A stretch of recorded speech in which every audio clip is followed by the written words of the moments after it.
Hi, my name is Kristina De Luna, and I would like to talk to you about my journey in public allies, what I learned, what I gained, and how I made an impact.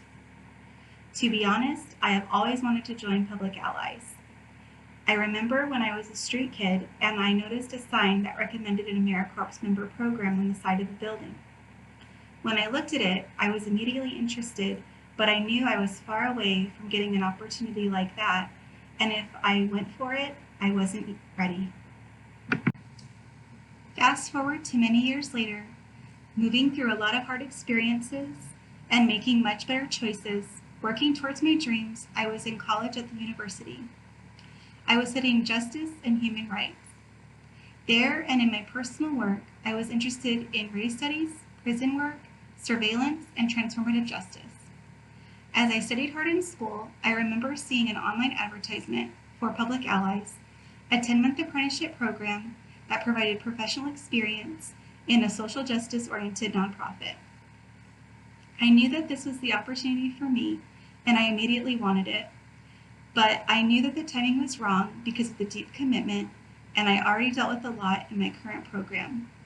But I told myself I would apply after I was done. At the time when I graduated, Public Allies still felt right to me, and I knew that it was for me.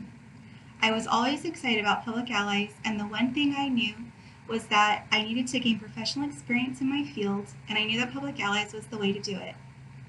One of my greatest struggles has been to see myself as a professional, and I knew that Public Allies would help me with this.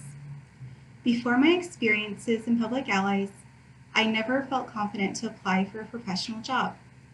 More than just needing professional experience, I did not have a professional identity. I didn't know my professional path. I didn't know what I was supposed to do or why. Not only did I gain professional experience working for YWCA, but I also learned about my professional identity. Early in the process of selecting organizations you would like to serve your term of service for, there are specific focus areas that each placement is focused on, like economic opportunity, education, or healthy futures. I remember looking through the different categories and thinking, well, I don't think I'm really interested in education, and I wonder why they're putting education here. But I really like the position description, and I have learned through this term of service something much different. I love education. I interviewed with YWCA, an anti-racist organization with the mission of eliminating racism and empowering women. They have had a long, deep history of working in social movements and being there for the community when terrible things are happening, like going to Japanese internment camps to be with the women during World War II, or establishing that they needed to stand for the movement of women's right to vote by encouraging more public leadership of Black women who brought significant expertise for how to move the movement for all women to vote in the United States. When I first met Debbie Esparza, the CEO of YWCA, we had a really profound conversation. If anything, it was more like a brainstorming session. I let her see a lot of how I thought, and she helped me understand her vision. I had never more enjoyed being in an interview. To this day, that is still my favorite interview. I left feeling empowered, and I wanted to help this woman. After the interview, I thought about the things we talked about, and I just knew that if I never saw her again, I really wanted to get her a couple of resources that would help her. So I immediately sent her a follow-up email with some resources that were burning inside me to give her. Fortunately, that was not the last time I would see her. When I first started working for YWCA, I noticed I delved deep into research to learn everything I could about how the census impacts communities, and I was blown away by the census, and I fell in love with the power and change that the census and leaders that use the census have to create change for the community. From there, I was motivated and used my unique and creative perspective to help the community understand the importance of the census. Not only did I want to be filled with so much education, but I wanted other people to know and have a robust knowledge as well.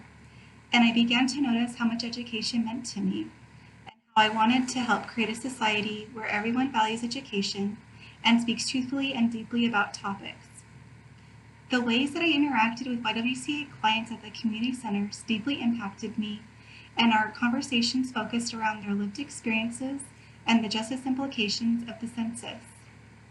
When we spoke, or when I would speak in the community, I intentionally wanted everyone to tangibly grasp the material. My main focus was for people to be told more, not less.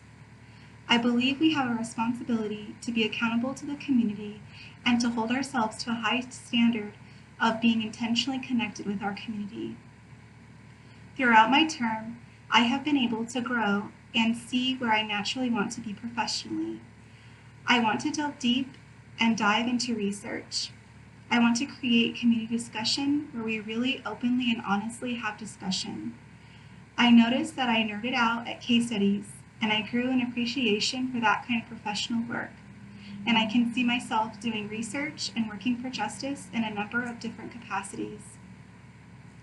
I learned that you can craft yourself professionally any way you want, and how important it is to be involved in the community. I've learned that I would love to be an educator and work for justice. I have also learned that I have my own work to give and that it is wanted, beautiful, and needed. I want to thank YWCA for this opportunity. Thank you, Debbie, for allowing me to serve your organization, and thank you to all of the YWCA staff.